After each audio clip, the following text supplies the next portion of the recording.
સમજાયું? હવે જો પહેલા સમયના જે પરિણામ છે, પહેલા સમયના જે પરિણામ છે એના કરતાં નેક્સ્ટ સમયના પરિણામ અનંત ગણા વિશુદ્ધ છે. ખ્યાલ આવ્યો ને? નેક્સ્ટ સમયના પરિણામ જો અનંત ગણા વિશુદ્ધ હોય તો પહેલા સમયે જે કર્મ બંધાયા એનો જે અનુભાગ રસ બંધાયો એના કરતાં નેક્સ્ટ જ સમયે અનુભાગ રસ અનંત ગણો હીન થાય છે. સમજાયું કે નહીં? હા, ફરીથી જો આપણે શું વાત કરી કે જેટલા પરિણામ આકરા એટલા કર્મ આકરા, તો જેટલા પરિણામ વિશુદ્ધ એટલા કર્મ મંદ. બરાબર? હવે પહેલા સમયે જેવા પરિણામ છે એના કરતાં નેક્સ્ટ સમયે જ પરિણામ અનંત ગણા વિશુદ્ધ છે. એટલે પહેલા સમયે જે કર્મ બંધાયા એના કરતાં નેક્સ્ટ સમયે જે કર્મ બંધાયા એ એના અનંત ગણા હીન છે, એટલે મંદ છે. ખ્યાલ આવે ને? હા, એટલે જેમ જેમ પ્રાયોગ્ય લબ્ધિ આગળ વધતી જાય છે એમ પરિણામ અનંત ગણા વિશુદ્ધ થતા જાય છે. તો સાથે સાથે જે નવા બંધાતા કર્મ છે ને એનો અનુભાગ અનંત ગણો હીન થતો જાય છે. સમજાયું કે નહીં? હા, સિમ્પલ મેથેમેટિકલ ગ્રાફનો વિચાર કરો. જો પરિણામ આમ વિશુદ્ધ થાય તો કર્મમાં જે અનુભાગ છે એ આમ ઘટવા જોઈએ ને. ખ્યાલ આવે છે ને? કેમ કે પરિણામોની વિશુદ્ધિ અને કર્મની જે અનુભાગ શક્તિ એ બી હીન થાય છે. સમજાય છે કે નહીં?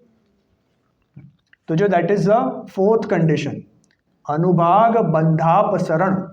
અપસરણ એટલે જો જેવી રીતના આપણે લસરપટ્ટી ખાઈએ ને, હા, અહીંયા હોય કે નહીં ખબર નહીં, અમારે ઇન્ડિયામાં તો હોય ને સ્લાઇડ. હા હા, તો સ્લાઇડમાં લોકો શું કરે કે બેસે તો જરા આમ નીચે ચાલ્યા છે. ખ્યાલ આવે છે ને? એવું જ અહીંયા સમજો. અપસરણ એટલે નીચે જવું, હા, ઘટવું. અપસરણ એટલે નીચે જવું. હા.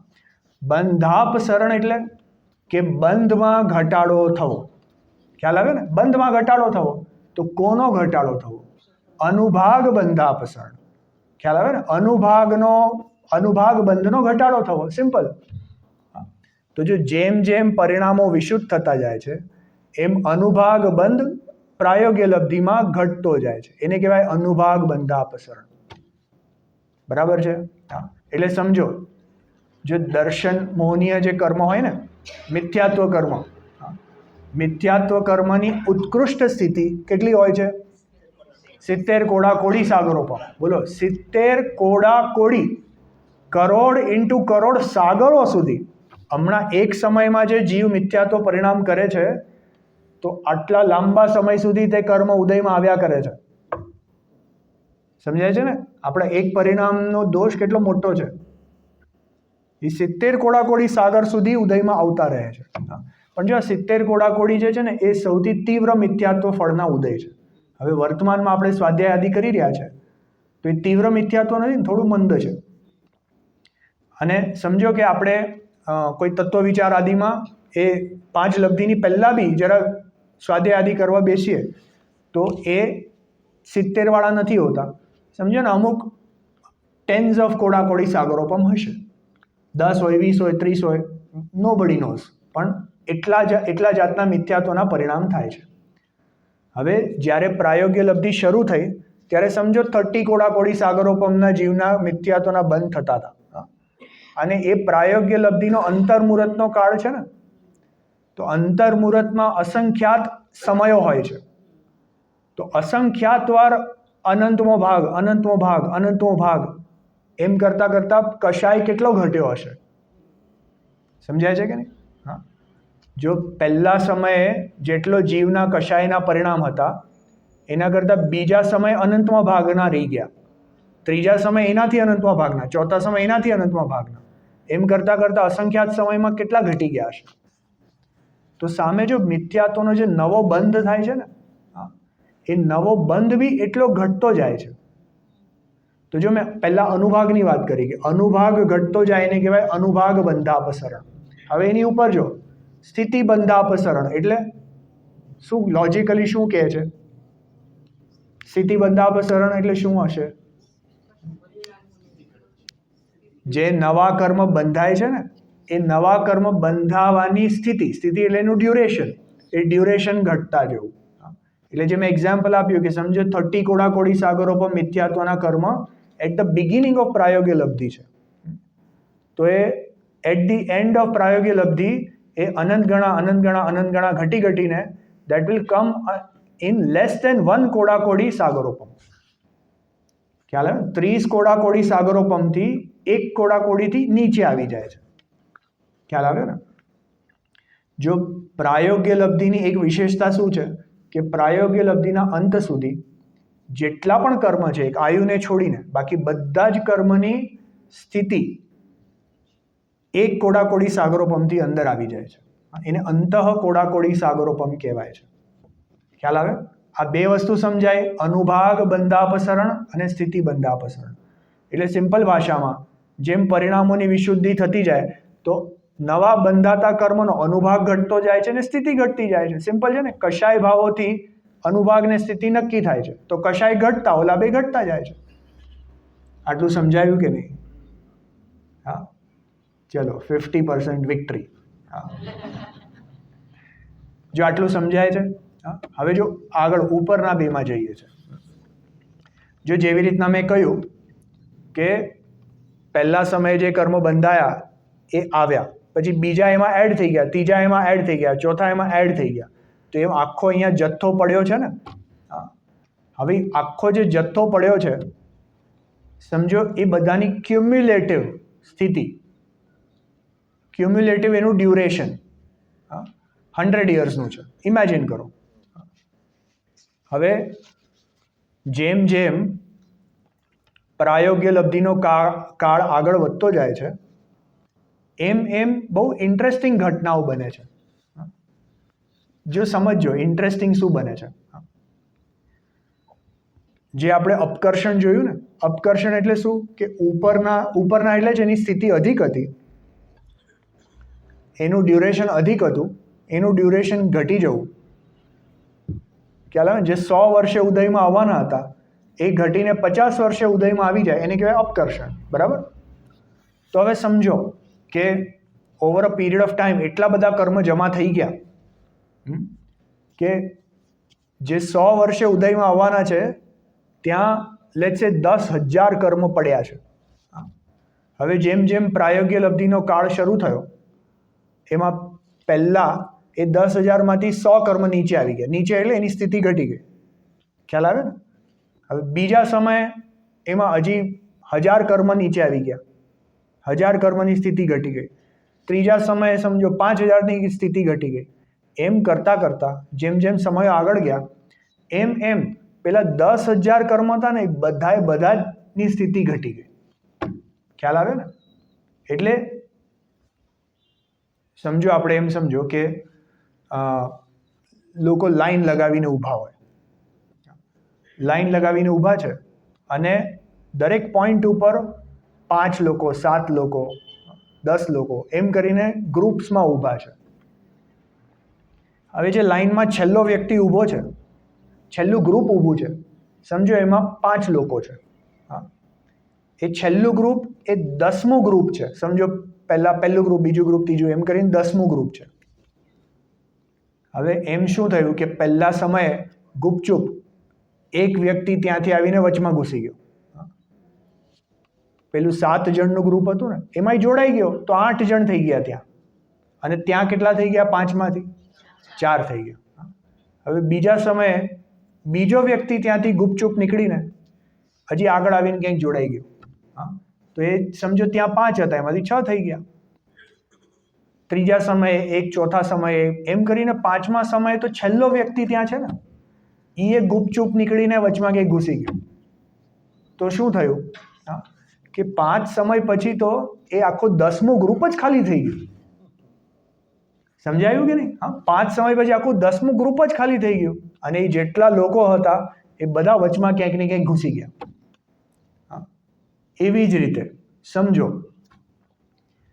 કે ટોટલ જે જથ્થો છે એમાં ટોટલ જેટલા કર્મ પડ્યા છે એમાંથી આજથી 100મા વર્ષે 10,000 કર્મ ઉદયમાં આવવાના છે. એમાંથી સમજો પહેલા સમયે 500 કર્મ નીકળી ગયા, બીજા સમયે 1000 નીકળી ગયા, એમ કરતાં કરતાં પાંચમા છઠ્ઠા સમયે તો એ 10,000 લોકો નીકળી ગયા. તો એ જે 100મા વર્ષનું આખું લેયર જ ખાલી થઈ ગયું ને. એટલે હવે ખાલી 99 યર્સનું જ લેયર બચ્યું. સમજાયું કે નહીં? એટલે આખા જે જથ્થો હતો કર્મની એની ટોટલ સ્થિતિ 100 વર્ષ હતી પહેલાંની, વેન વી એન્ટર્ડ ઇન પ્રાયોગ્ય લબ્ધિ. ખ્યાલ આવ્યો? પાંચમા સમય સુધી તો એ 99 વર્ષ થઈ ગઈ, કેમ કે બધા ત્યાંથી નીકળીને વચમાં ઘૂસી ગયા. એવી રીતના સમજો 10મા સમયે એ 99માંથી હજી ઘટીને 98 વર્ષ થઈ ગઈ. જે કર્મની ટોટલ જથ્થો જે પડ્યો હતો એની ટોટલ સ્થિતિ હતી, એ સ્થિતિ આવી રીતના પ્રાયોગ્ય લબ્ધિમાં થોડી થોડી કરીને ઘટતી જાય છે. ખ્યાલ આવે ને? જે નવા બંધાય છે એ તો ઓછા ઓછા સ્થિતિના બનતા જાય છે, પણ જે જૂના પડ્યા છે ને એની પણ સ્થિતિ આમ ટોટલ પુરવઠાની સ્થિતિ આમ ઘટતી જાય છે. આને કહેવાય સ્થિતિ કાંડક ઘાત. સમજાય છે કે નહીં? હા. ઘાત એટલે શું? ઘાત તોડી નાખવું, મારી નાખવું. ખ્યાલ આવે ને? એનો ઘાત કરી નાખવો. કાંડક એટલે લેયર. કાંડક એટલે લેયર. એ આખા કર્મની જે લેયર હતી 100 વર્ષવાળાની, એ બધાનો જ ઘાત કરી નાખ્યો. એટલે આખી લેયર જ ઉડી ગઈ. આખો જેવી રીતના 10મું ગ્રુપ જ ઉડી ગયું. એને કહેવાય સ્થિતિ કાંડક ઘાત. સમજાયું કે નહીં? આ નંબર 1 થયો, સ્થિતિ કાંડક ઘાત.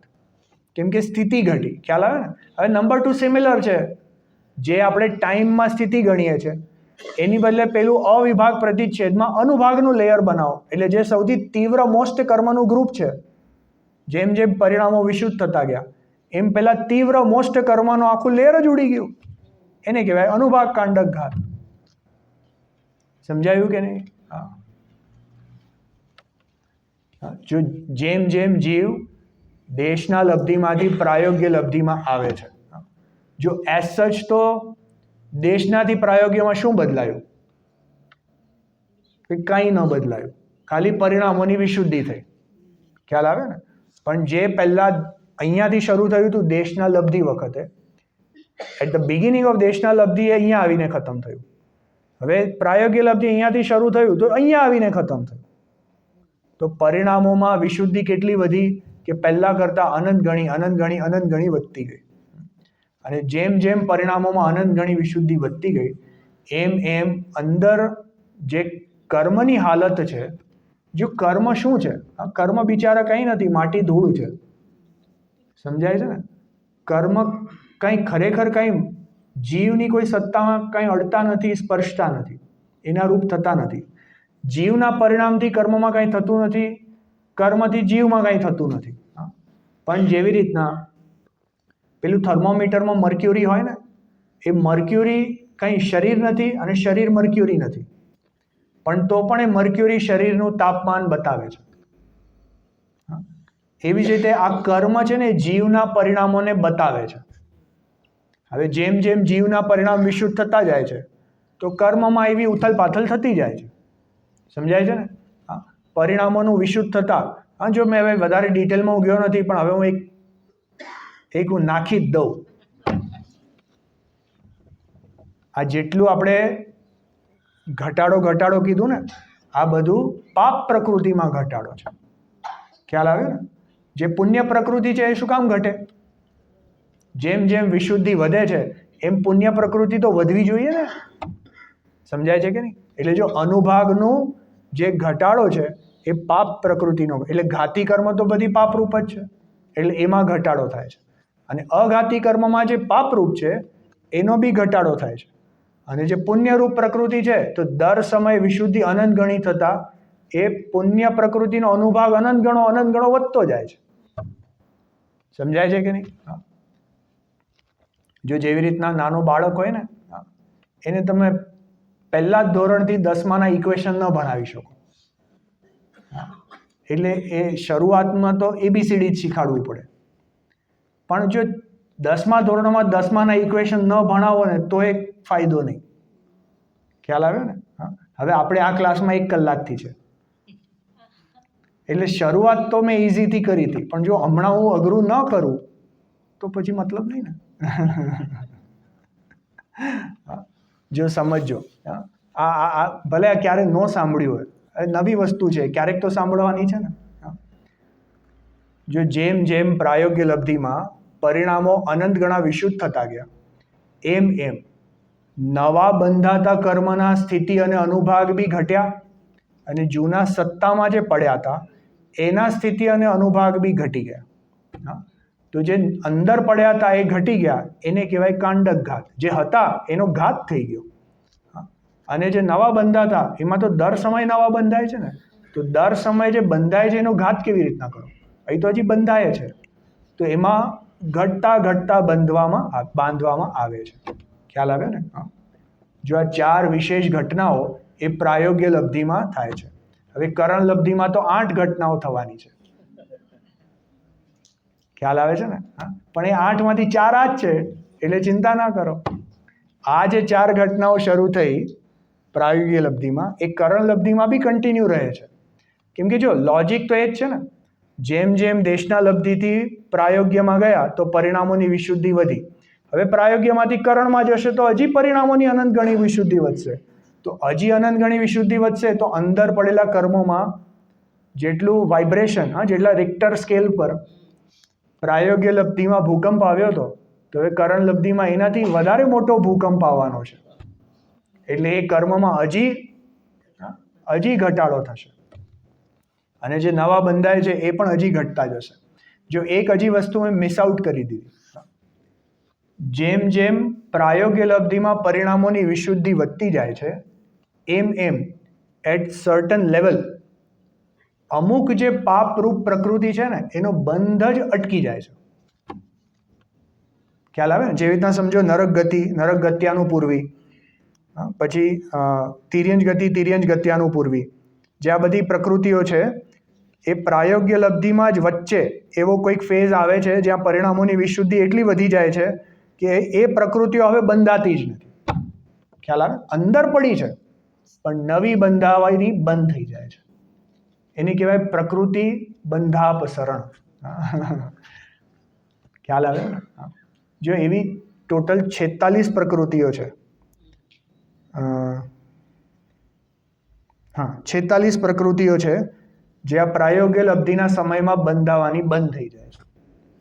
એનું ડિટેલ તમે વાંચી લેજો. ખ્યાલ આવ્યો? તો જો આખા પ્રાયોગ્ય લબ્ધિમાં શું થયું? સ્થિતિ કાંડક ઘાત, અનુભાગ કાંડક ઘાત, સ્થિતિ બંધાપસરણ, અનુભાગ બંધાપસરણ અને પ્રકૃતિ બંધાપસરણ. બરાબર? આટલી વસ્તુઓ પ્રાયોગ્ય લબ્ધિના સમયમાં થઈ. આગળ કરણ લબ્ધિની ચર્ચા કાલે કરશું. આમાં કોઈને કઈ ક્વેશ્ચન છે?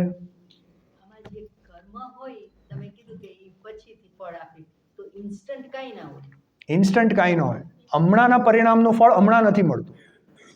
હમણાંના પરિણામનું ફળ ભવિષ્યમાં મળે છે. પણ દેટ ભવિષ્ય કેન બી આફ્ટર 1 અંતર્મુહૂર્ત.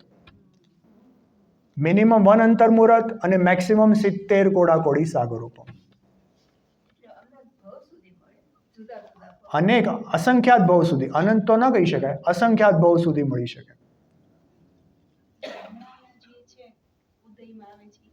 એ પહેલાના બાંધેલા છે, એ બી અસંખ્યાત ભવ પહેલાના બાંધેલા હોઈ શકે. આ નિરંતર બંધ ચાલુ જ છે. જેવી રીતના પાણીમાં હોય ને, ઉપર ટાંકીમાં પાણી હોય ને, તો જે હમણાં આવ્યું એ આપણે થોડી વાપરીએ છીએ. આપણે જે ભરેલું છે એ વાપરીએ છીએ. તો નીચેથી ભરેલું નીકળે છે અને ઉપર નવું ઉમેરાતું જાય છે. એવી રીતના અહીંયા કર્મનો જથ્થો પડેલો છે. દર સમયે જૂના ઉદયમાં આવે છે અને નવા બંધાતા જાય છે. હવે જો જેટલા ઉદયમાં આવે છે એટલા જ સામે બાંધીએ છીએ તો ટાંકી ખાલી જ નથી થતી. અને એના કરતાં આપણે સમજો આ સમ્યક દર્શન અને નિર્જરા કરીએ. સમ્યક દર્શન થાય ત્યારે શું થાય કે જો નવા મોહના ભાવ બંધ થઈ ગયા, મિથ્યાત્વના ભાવ બંધ થઈ ગયા, એટલે એ સમય આવતો કર્મ અટકી ગયા અને જે જૂના હતા એમાં નિર્જરા થવા લાગી, એટલે હજી ફટાફટ ખરવા લાગ્યા. એટલે એમ કરતા કરતા એ ટાંકી ખાલી થઈ જાય છે. ખ્યાલ આવે?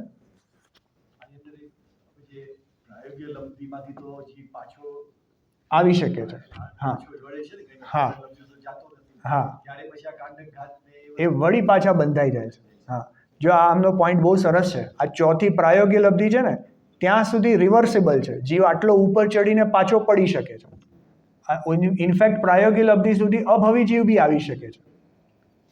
પણ આ જે કાંડક ઘાત કરીને કર્મની સત્તા ઘટાડી હતી, એક અંતકોડાકોડી સાગર કરી હતી, પછી જેમ જેમ મિથ્યાત્વને તીવ્ર પરિણામ કરે છે આફ્ટર લબ્ધિ ફિનિશિસ, તો વળી પાછા કર્મની સત્તા બિલ્ડ થતી જાય છે અને પાછા પૂર્વવત થઈ જાય છે.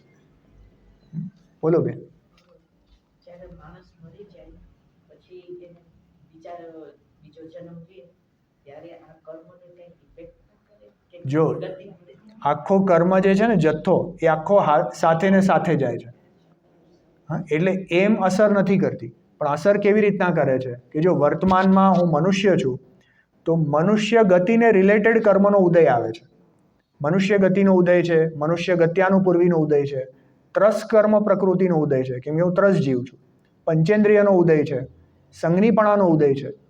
હા, પછી મને આ જે પ્રકારનું શરીર છે તો એને રિલેટેડ જે સંસ્થાન સંવહનન, આ સુસ્વર દુસ્વર અવાજ આદિનો, હા, સુભગ દુર્ભગ, યશ કીર્તિ અયશ કીર્તિ, એ પ્રકારના ઉદયો ચાલુ છે. હવે સમજો અહીંયાથી હું તિર્યંશમાં ચાલ્યો ગયો એક ઇન્દ્રિયમાં. એક ઇન્દ્રિયમાં ગયો તો જે મનુષ્ય ગતિનો ઉદય આવતો હતો એની બદલે નેક્સ્ટ સમયે જ તિર્યંશ ગતિનો ઉદય આવવાનો ચાલુ થઈ ગયો. કર્મનો જથ્થો તો આખો એનો જ છે, પણ જે કોઠારમાં જે અત્યારના મનુષ્ય ગતિના કર્મો ઉદયમાં આવવાના છે એ આવે છે, એની બદલે હવે ઓલા આવે છે. મનુષ્ય ગતિ સાથે તિર્યંશ ગતિ સાથે તિર્યંશ ગત્યાનુપૂર્વી આવે છે. હવે એકેન્દ્રિય જો એટલે સ્થાવર નામ કર્મનો ઉદય છે, ત્રસ બંધ થઈ ગયો. ખ્યાલ આવ્યો ને? હા, એને રિલેટેડ જે પણ સંસ્થાન સંવહન, હવે એ બધા એ એકેન્દ્રિય રિલેટેડ કર્મનો ઉદય આવે છે. એવી રીતના ફેરબદલ થાય છે, પણ કર્મ વયા જતા નથી, એ બધા હારે આવે છે. જો જે બાંધ્યા ને એ હવે ભોગવે જ આવે છે.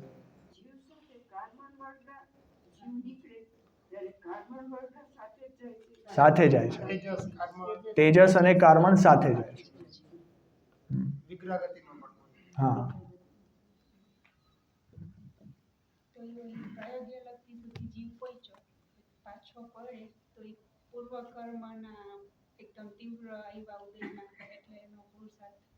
ના, જો આ પોઈન્ટ બહુ સરસ છે. પ્રાયોગિક લબ્ધિથી જીવ પાછો પડે તો પૂર્વ કર્મના તીવ્ર ઉદય આવ્યા એટલે પડી ગયો કે ના, બિલકુલ નહીં. જીવ જે પ્રકારનો પુરુષાર્થની ધારાથી ચડ્યો હતો, તો એનો પુરુષાર્થ ઓછો પડ્યો એટલે પાછો પડ્યો. એના માટે શાસ્ત્રોમાં ઉદાહરણ આપ્યું છે કે જેવી રીતના આપણે બોલ લઈને આકાશમાં ઉછાળ્યો, હા, તો અમુક હાઈટ સુધી ગયો અને પછી ત્યાં અટકીને પાછો આવ્યો. એનું કારણ શું? જેટલી તાકાતથી ઉછાળ્યો તો એટલો ઊંચો એ જાય છે. ખ્યાલ આવે ને? એટલે જે પ્રકારની વિશુદ્ધિના જોરથી જીવ ચડ્યો હતો તો એ ઓછું પડ્યું, તો કરણ લબ્ધિ સુધી ન પહોંચ્યો એટલે પાછો પડ્યો. ખ્યાલ આવે છે? અને જેવી રીતના ત્યાં આ ઉદાહરણ ખાસ આપ્યું છે શ્રેણી માટે, કે જે જીવ છઠ્ઠા સાતમા ગુણસ્થાનમાં છે ને, તો સાતમા ગુણસ્થાનમાં બે ભેદ છે, સ્વસ્થાન અપ્રમત્ત અને સાતિશય અપ્રમત્ત. તો ત્યાં જે જીવ એટલા વૈરાગ્યના જોરથી ચડે છે તો એ શ્રેણીમાં ચાલ્યો જાય છે. નહીં તો એ સાતમા ગુણસ્થાન, જો છઠ્ઠામાં વૈરાગ્ય ઓછું છે, ત્યાંથી સાતમાના વૈરાગ્યમાં પહોંચ્યા અને એ જોર ઓછું પડ્યું તો ત્યાંથી પાછા છઠ્ઠામાં આવ્યા. એવી રીતના આમ ફર્યા કરે છે. ખ્યાલ આવે? આ પરિણામનું વર્ણન થઈ શકે? આ પ્રાયોગિક લબ્ધિમાં પરિણામ જે થાય, હા, વર્ણન જો એ જ છે ને, જીવના પરિણામોનું વર્ણન કરવું બહુ અઘરું છે. એને ખાલી તમે ક્વોલિટેટિવલી જ વર્ણન કરી શકો કે જો પરિણામ વિશુદ્ધ થયા, વિશુદ્ધ થયા, વિશુદ્ધ થયા, બરાબર ને? અનંત ગણા, અનંત ગણા, પણ એને અનંત ગણા એટલે કેટલા, કેવા, પરિણામની વિશુદ્ધિ કેવી છે એ સમજાવી શકાતું નથી. એટલે એને સમજાવવા માટે આ કર્મોનો સહારો લેવામાં આવે છે. કેમ કે કર્મ છે ને એને ગણિતથી તમે સમજાવી શકો છો કે જો કર્મમાં અનંત ગણો ઘટાડો થયો તો ત્યાં તમે ઇક્વેશન લખીને અનંતમો ભાગ એમ બતાવી શકો છો. પરિણામો થોડા એબ્સ્ટ્રેક્ટ છે, તો એને કેવી રીતના સમજાવવા? એટલે આમ સમજાવી શકાય છે ક્વોલિટેટિવલી, પણ એને ક્વોન્ટિટેટિવલી સમજાવવા કર્મોનો સહારો લેવો પડે છે. હવે આ તો આપણે કંઈ લખી, હજી તો ફોર્મ્યુલા મેં કે લખી નથી, પણ એના ગણિત, એની ફોર્મ્યુલા બધી બહુ જ સુંદર છે. જેને રસ આવતો હોય ને આમાં, એને તો મજા આવી જાય એવું છે. અને એવો આ વિષય છે કે આપણો ઉપયોગ એવો એમાં જામી જાય છે, એવો જામી જાય કે આપણને બીજું કંઈ સૂઝે જ નહીં, જમવાનું ન સૂઝે. અમે ઉજ્જવલાબેનના શિબિરમાં બહુ જતા હતા, ત્યારે છે ને એ આ આખું જે 5 લબ્ધિ છે ને તો એ 30 કલાક શીખાડે, એ પણ બહુ કન્ડેન્સ ફોર્મમાં શીખાડે 30 કલાક. એટલે વિસ્તારથી સાંભળવું જે એમનો લબ્ધિસાર ગ્રંથ છે નેમિચંદ્ર સિદ્ધાંતાચાર્યનો, તો એને તો 1 વર્ષ લાગે. એ 1 વર્ષમાં ખાલી 5 લબ્ધિ જ ભણે છે. એટલે વિચાર કરો, એક પરિણામનું ત્યાં ગણિત છે, અને ત્યાં આપણી એક પરિણામનું ગણિત ઇક્વેશનના માધ્યમથી સોલ્વ કરીને સમજીએ છીએ. ખ્યાલ આવે ને? હા. હવે જેને રસ હોય એ આવજો સાંભળવા.